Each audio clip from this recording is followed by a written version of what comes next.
बेजुबान जानवर जो अपनी रक्षा भी नहीं कर पा रहे उनको आप मार के टेस्ट के लिए खा जा रहे हैं। ये भी तो हो सकता है कि इंसान ज्यादा बढ़ गया और इंसान ने उन सारी जगहों पर घर बना लिए जो कभी जंगल और कुछ ऐसी जगहें होती थी। अथर्ववेद में, आप पृथ्वी सूक्त में देखिए, आप 63 मंत्रों में पूरी प्रकृति के लिए। आज हमारे सामने एक दुविधा है, एक द्वंद्व है। सर्वोच्च न्यायालय ने कुत्तों पे अपना एक निर्णय दिया। उसकी कानूनी लड़ाई एक तरफ है, लेकिन उसकी नैतिक लड़ाई एक दूसरी तरफ है। जो पशु प्रेमी है उनका कहना कुछ और है, और पशु विरोधी तो मैं नहीं बोलूंगा, पशुओं के द्वारा जो शिकार किए गए लोग हैं या उनसे जो डरे हुए लोग हैं उनका एक दूसरा विचार है। इस पे पैटा जो कि पशु संगठन है उसने पे निर्णय दिया है। तो आज हमारे साथ हैं डॉक्टर अमित कुमार सिंह सर।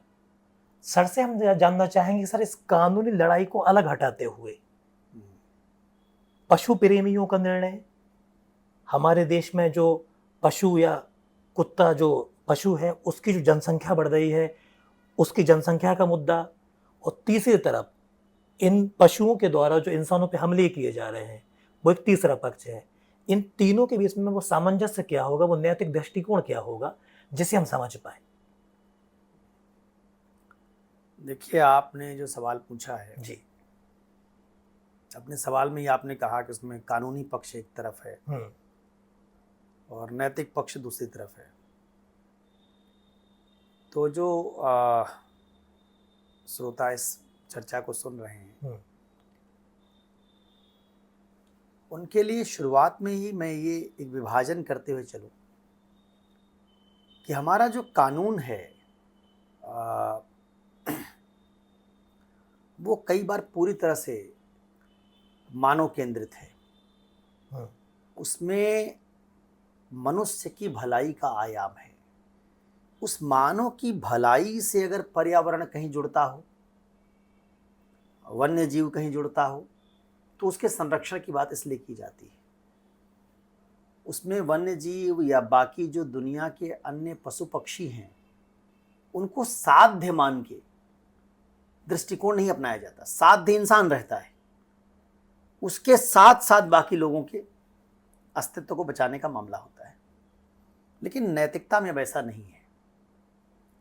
नैतिकता में पर्यावरणीय नैतिकता की शाखा, पेटा जिसका आपने जिक्र किया, एनिमल एथिक्स को लेके जो लोग हैं उनका मानना है कि जैसे इंसानों की नैतिकता का एक ढांचा है उसी तर्ज पर पशुओं की नैतिकता का एक ढांचा हो जिसके केंद्र में इंसान ना हो, उसके केंद्र में सारा जीवन हो, प्रकृति हो, जीवन हो सारा। पेटा के लोग तो जीवन की बात करते हैं, पशु की बात करते हैं। उनका कहना है कि भाई पशुओं में भी उसी तरह का जीवन है। तो जैसे आपने इंसानों के लिए जीवन का अधिकार दे दिया, अपने लिए जीवन का अधिकार बना लिया, और क्या कहते हैं हम लोग कि जिसके अधिकार पर खतरा ज्यादा हो, जो वंचित हो, उसको बचाने की जरूरत ज्यादा है, उसको अधिकार दो, फिर उसको अधिकार दो, उसके अधिकार की रक्षा ज्यादा करो। लेकिन पशुओं के मामलों में क्या हो रहा है? बेजुबान जानवर जो अपनी रक्षा भी नहीं कर पा रहे उनको आप मार के टेस्ट के लिए खा जा रहे हैं। तो ये जो उनका कहना है कि भाई उसी दुनिया में जिसमें आप करुणा की बात करते हैं, जिसमें आप कहते हैं कि दरिंदगी मत कीजिए, बर्बरता मत कीजिए, सभ्य बनिए, उसी दुनिया में जानवरों के साथ आप क्या कर रहे हैं? क्या आप वहां बर्बरता नहीं कर रहे हैं? क्या आप उनकी खाल नहीं उतार रहे हैं? क्या उनको केवल स्वाद के लिए आप नहीं खा रहे हैं? तो क्या प्रकृति में जानवर आपके खाने के लिए बनाए गए हैं? ये तो नहीं है।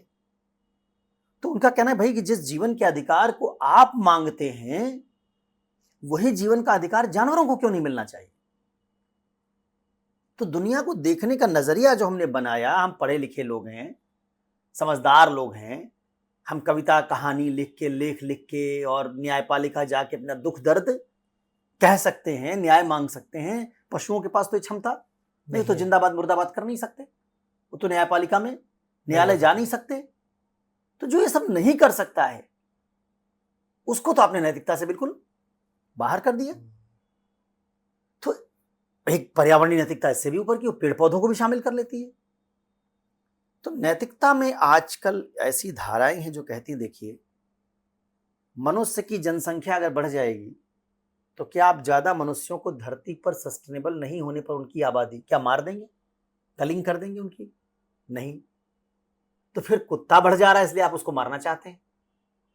ये भी तो हो सकता है कि इंसान ज्यादा बढ़ गया और इंसान ने उन सारी जगहों पर घर बना लिए जो कभी जंगल और कुछ ऐसी जगहें होती थी, इसलिए अब इस तरह के जानवरों के लिए रहने की कोई जगह नहीं बची।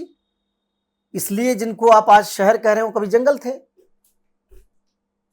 तो वो लोग ये मानते हैं कि ये समस्या जानवरों के बढ़ने की नहीं, ये समस्या असल में इंसानों के बढ़ने की। इंसान उनके घर में चले गए, उनके घर में चले गए और इंसान इतनी जनसंख्या अपनी बढ़ा रहे हैं, उस अनुपात में हमारी पृथ्वी के संसाधन नहीं है, सीमित है। तो क्या कर रहे हैं इंसान? जब जनसंख्या बढ़ा रहे हैं तो दूसरों का हक मार रहे हैं, पशुओं का, पक्षियों का, कुत्तों का, इन सब का हक मार रहे हैं। अच्छा देखिए, अब जानवर है, पशु है, उसको तो समझ है नहीं।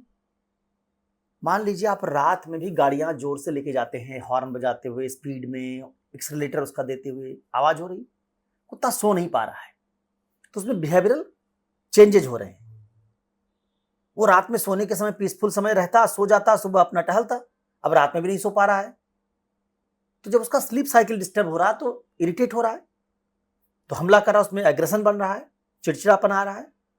लेकिन हम जानवरों की मनोविज्ञान पर तो कोई ध्यान नहीं देते।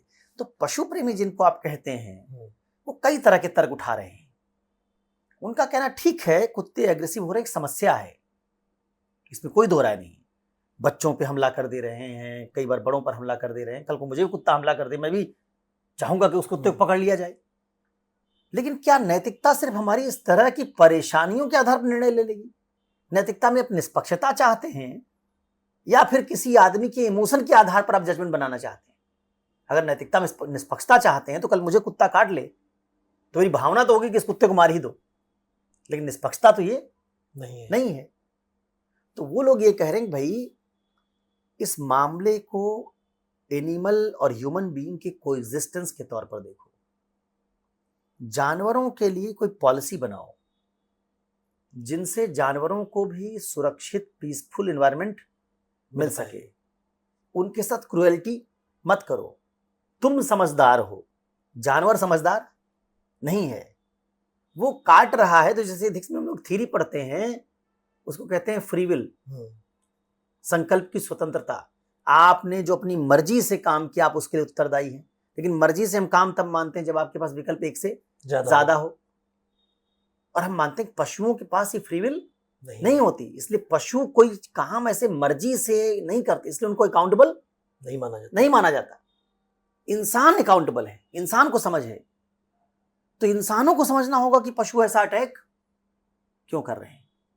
ठीक है, उनका मैनेजमेंट कीजिए, फीडिंग पॉइंट्स बनाइए, सब जगह खाना मत डालिए, उनके लिए कुछ व्यवस्था कीजिए। लेकिन ये सोचना कि सारे जानवरों को एक कैद खाना बना के उसमें डाल दिया जाए क्योंकि हमारे जिंदगी में उससे इनकन्वीनियंस पैदा हो रहा है, तो क्या कल को मनुष्य की जनसंख्या ज्यादा बढ़ने से इनकन्वीनियंस पैदा होगा तो आप ज्यादातर मनुष्यों को जेल में डाल देंगे? वहां ये तरीका तो आप नहीं चुनेंगे। तो नैतिकता एक यार्डस्टिक की बात करती है, भाई देखो कुछ आधार बताओ। तो मुझे लगता है कि इस पर नैतिकता यही कहेगी कि हाँ, हमको बच्चों की रक्षा करनी चाहिए और कुत्तों की आबादी अगर बहुत बढ़ रही हो उसका तरीका कुछ खोजना होगा। लेकिन साथ साथ जंगली जानवरों के प्रति या इस तरह के आवारा पशुओं के प्रति, उनके प्रति एक हमको अलग से कॉम्पैशनेट नजरिया भी अपनाना पड़ेगा। उनको केवल एक वस्तु की तरह ट्रीट नहीं कर सकते। तो डॉग लवर्स जो हैं वो तो अपनी अलग जगह, कुछ उनके अलग भी इमोटिव इश्यूज होंगे। वो कुत्तों से प्रेम करते हैं इसलिए उनका इमोटिव इश्यू होगा। कोई पेट रखता है अपने घर में तो उसको एक अलग ही प्यार हो जाता है। लेकिन अदरवाइज भी हम इसको समझें तो ये धरती सबकी है असल में, और इंसान इसमें बाद में आए, जानवर हमसे पहले आ गए। तो इसलिए इस धरती पर अगर नैतिक दृष्टि से देखा जाए तो सबका सामंजस्य और संतुलन होना चाहिए। अथर्ववेद में, आप पृथ्वी सूक्त में देखिए, आप 63 मंत्रों में पूरी प्रकृति के लिए, तो इसी भारत की बात हम कर रहे हैं, उसी की नैतिकता की। भारत में पर्यावरणीय नैतिकता का सबसे शुरुआती जो सूत्र है वो अथर्ववेद में पृथ्वी सूक्त है, जिसमें 63 मंत्र हैं। उन 63 मंत्रों में पूरी प्रकृति को एक रूप में देख के उनके सामंजस्यपूर्ण सहअस्तित्व की बात की गई है। तो भारतीय होने के नाते तो हमको अपनी पुरानी परंपरा को भी देखना चाहिए, तो उससे भी हमको जीवन दृष्टि लेनी चाहिए। तो मुझे लगता है कि नैतिकता के लिहाज से तो इनमें संतुलन समन्वय बनाना ही ठीक है। जी सर। सर बहुत धन्यवाद आपका, आपने बिल्कुल तार्किक और नैतिक दृष्टि से इसको व्याख्यात किया। बहुत शुक्रिया सर आपका, बहुत धन्यवाद। धन्यवाद।